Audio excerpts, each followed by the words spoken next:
लेकर कनेक्ट कर दिया भाई देखो से कर इंजन बा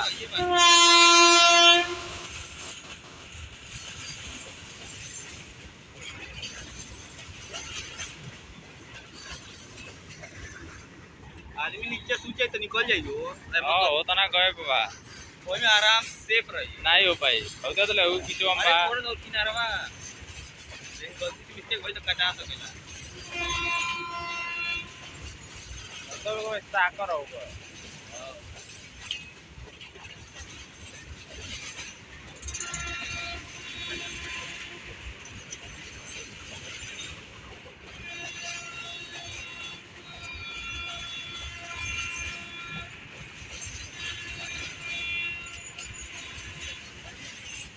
एमे डीसी मोटर लागल रहेला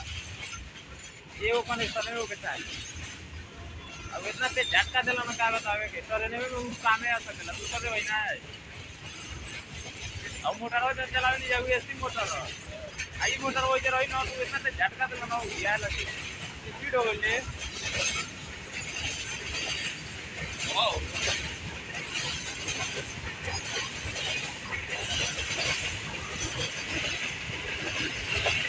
आज की तेरी मां या मामा